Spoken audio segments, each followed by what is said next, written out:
दोस्तों, क्या हो अगर आपके शहर या मोहल्ले के आसपास बिल बोर्ड्स लगे हों जिस पर यह लिखा हो कि अपना ध्यान खुद रखें, ये स्किन कैंसर वाला जोन है। यहाँ पर जिस तरह सिगरेट और तंबाकू के पैकेट्स पर कैंसर पीड़ितों के चित्र बने होते हैं, वैसे ही स्किन कैंसर और स्किन ट्यूमर के चित्र आसपास के बिल बोर्ड्स पर छपे हों, ये सोचना भी भयावह लगता है ना? पर आपको जानकर हैरानी होगी कि आज से लगभग 10 साल पहले ऑस्ट्रेलिया में स्किन कैंसर वाले ऐसे कई बिल बोर्ड्स जगह जगह पर लगे होते थे, जो कि परिणाम था ओजोन लेयर में पाए जाने वाले होल का।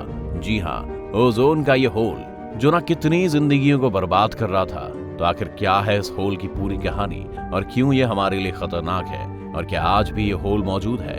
आज के इस वीडियो में हम ओजोन लेयर में पाए जाने वाले इसी होल के बारे में बात करेंगे, तो बने रहिए वीडियो के अंत तक। अपने स्कूल के दिनों में हम सब ने ओजोन लेयर के बारे में पढ़ा और सुना जरूर है, और ये भी कि ओजोन लेयर कैसे सूरज के हार्मफुल यूवी रेस से हमारी रक्षा करती है। फिर भी थोड़ा रिवीजन करा देते हैं ताकि आपको आगे की वीडियो समझने में मदद हो कि ओजोन लेयर में इतना बड़ा होल कैसे बना। तो 1913 में फ्रांस के फिजिसिस्ट्स चार्ल्स फैब्री और हेनरी बॉयसन ने धरती के ऊपर ऐसे परत या कवच की खोज की जो सूर्य के हार्मफुल यूवी रेस को पृथ्वी पर आने से रोकती है।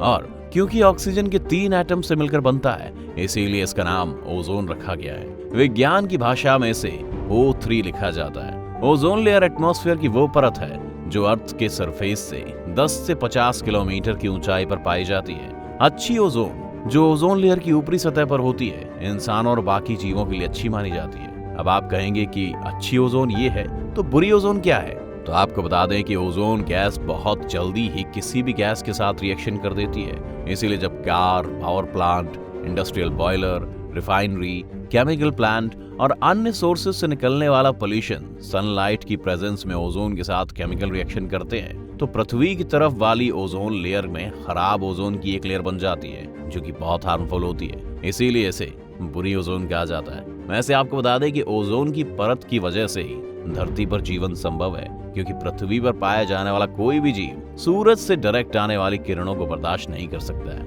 और ये लेयर हमारी स्किन को सन रेस से प्रोटेक्शन देती है। अब बात आती है कि ओजोन लेयर में छेद या होल कैसे बना और इसके बारे में पता कैसे चल पाया। तो वायुमंडल में ओजोन को कई तरीकों से मापा जाता है। वैसे आपको ये जानकर हैरानी नहीं होनी चाहिए कि आज ओजोन की परत दिन पर दिन कम होती जा रही है, क्योंकि इंडस्ट्रीज और मॉडर्न लाइफस्टाइल ने इसे बहुत प्रभावित किया है। 1985 में जब ब्रिटिश वैज्ञानिक अपने परीक्षण के लिए अंटार्कटिका गए थे, तब उनके सामने एक बहुत हैरान कर देने वाली चीज आई, और उस वक्त तक किसी ने यह भी नहीं सोचा था कि ऐसा भी हो सकता है। उन्होंने पाया कि स्ट्रेटोस्फेयर की ओजोन कंसंट्रेशन बहुत कम हो गई है, यानी अंटार्कटिका के ऊपर पाई जाने वाली ओजोन लेयर में एक बड़ा छेद देखा गया है। बाद में रिसर्च जब नासा तक पहुंची तो उन्होंने भी हामी भर दी कि ओजोन लेयर पर एक बड़ा छेद देखा गया है। 1970 के दशक में अंटार्कटिका का ओजोन माप तेजी से गिर रहा था, यानी छेद लगातार बड़ा होता जा रहा था। उस वक्त हालांकि पूरी दुनिया में ओजोन का माप गिर रहा था, लेकिन उसकी तुलना में 60% से ज्यादा अंटार्कटिका का ओजोन माप गिर रहा था,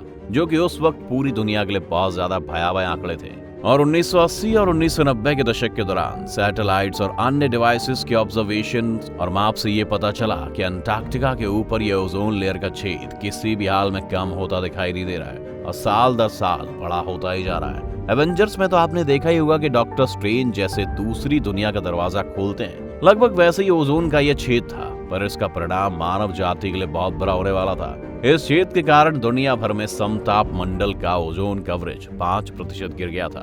अब वैज्ञानिकों के सामने 3 बड़ी मुसीबतें थी।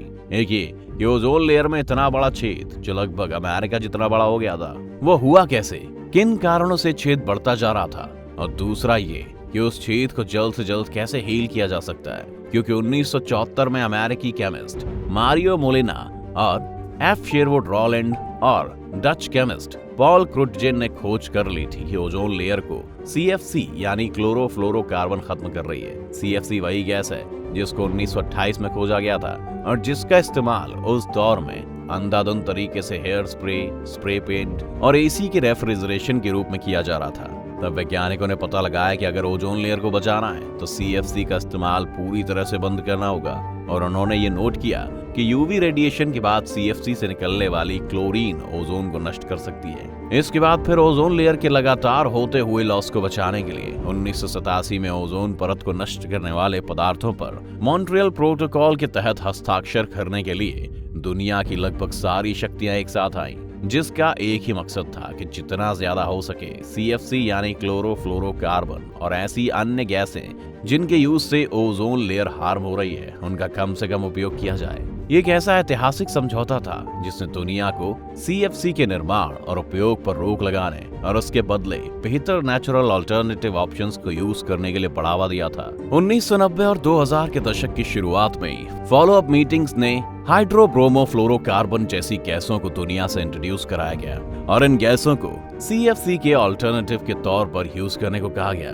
तब से ही पूरी दुनिया की लगभग सभी सरकारें हार्मफुल गैसों को यूज ना करने के लिए और ओजोन के बचाव में एक दिशा में काम करने लगी। ये अपने आप में एक अच्छी खबर थी, पर यह साफ नहीं हुआ था कि इन कोशिशों का इम्पैक्ट एटमॉस्फेयर पर पड़ रहा था या नहीं और ओजोन लेयर हील हो रही थी या नहीं। फिर 2014 में यानी करीब 30 साल बाद पहली बार वैज्ञानिकों को इस विषय पर एक अच्छी खबर मिली कि 20 से ज्यादा सालों के बाद समताप मंडल में ओजोन लेयर हील हो रही है। इस अच्छी खबर के बाद भी वैज्ञानिक सतर्क रहे और लगभग 2 साल बाद वैज्ञानिकों को पर्याप्त डेटा मिला जिससे साबित हो सका कि ओजोन लेयर वास्तव में ठीक होने लगी है। 2016 में उसी स्टडी ग्रुप जिसने ट्रैक किया था कि अंटार्कटिका के ऊपर ओजोन लेयर में एक छेद है जो बढ़ता ही जा रहा है, उन्होंने अब देखा कि अंटार्कटिका में ओजोन लेयर के छेद का आकार जो कि अमेरिका जितना बड़ा हो गया था वो 2000 और 2015 के बीच अमेरिका के आकार के आधे से कम हो गया था। स्टडी करने वाले साइंटिस्ट के ग्रुप ने यह भी साफ किया कि उन्हें उम्मीद है कि 2040 और 2070 के बीच ओजोन परत पूरी तरह से ठीक हो जाएगी